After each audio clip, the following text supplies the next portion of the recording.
Hi நண்பா நண்பீஸ். இந்த TRS allowance விஷயமா முதலமைச்சர் ஸ்டாலின் ஒரு முக்கியமான முடிவு எடுத்திருக்காரு.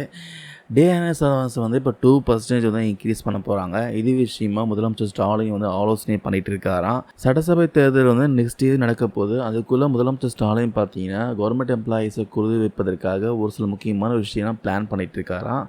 அதில் பார்த்தீங்கன்னா இப்போ டிஆர்எஸ் அலவன்ஸ் அனௌன்ஸ்மெண்ட் வந்து வெளிவரப்போகுது. 110 விதியின் கீழே தமிழ்நாடு அரசு ஊழியர்களுக்கு 2% பார்த்தீங்கன்னா டிஆர்எஸ் அலவன்ஸ் வந்து இன்க்ரீஸ் பண்ணுற விஷயமா முதலமைச்சர் ஸ்டாலின் ஆலோசனை நடத்தியிருக்கிறதா தகவல் வெளியே வந்திருக்கு.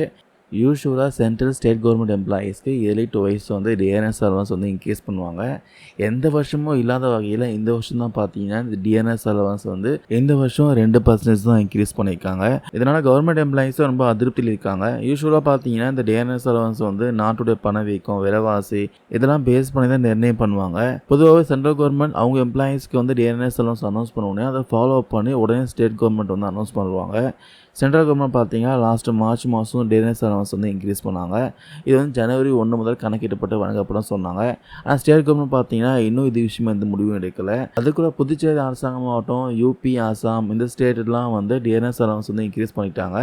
தமிழ்நாட்டில் கவர்மெண்ட் எம்ப்ளாயீஸ்க்கு டிஎன்எஸ் அலவன்ஸ் இன்க்ரீஸ் பண்ணுற விஷயமா முதலமைச்சர் பார்த்தீங்கன்னா அதிகாரிகளாக கூட ஆலோசனை நடத்தியிருக்காரு. நிதி நிலைமையெல்லாம் எப்படி இருக்குன்னு கேட்டு தெரிஞ்சிருக்காரு. ஸோ முக்கியமாக நெக்ஸ்ட் இயர் வந்து எலெக்ஷன் இருக்கிறதுனால சட்டசபை கூட்டத்தொடரிலேயே இந்த 110 விதியின் கீழே டிஎன்எஸ் அலவன்ஸ் இன்க்ரீஸ் பண்ணுற விஷயமா முதலமைச்சர் ஸ்டாலின் அறிவிக்க போகிறாரு. இதில் முக்கியமாக முதலமைச்சர் ஸ்டாலின் வந்து என்ன உத்தரவு போட்டிருக்காருன்னா, சட்டசபை கூட்டத்தொடரில் அமைச்சர்கள் வந்து தங்கள் துறையில் பல்வேறு அறிவிப்புகள் வந்து வெளியிட போகிறாங்களே, அதில் வந்து உடனடியாக நிறைவேற்றும் அறிவிப்புகள் விரைவாக நிறைவேற்ற நடவடிக்கை எடுக்கப்படும் சொல்கிறாங்க. அதுக்கப்புறம் பள்ளி, கால்வாய் தடுப்பு சுவர் அமைத்தல், நீர்நிலைகள் வந்து சீரமைத்தல், வெள்ள தடுப்பு பணிகள் போன்றவற்றையெல்லாம் சீக்கிரமாக நிறைவேற்ற வேண்டும்னு உத்தரவு போட்டிருக்காரு. முக்கியமாக அடிக்கல் நாட்டு விழாவுடன் எந்த திட்டங்களும் இருக்கக்கூடாதுன்னு உத்தரவு போட்டிருக்காரு.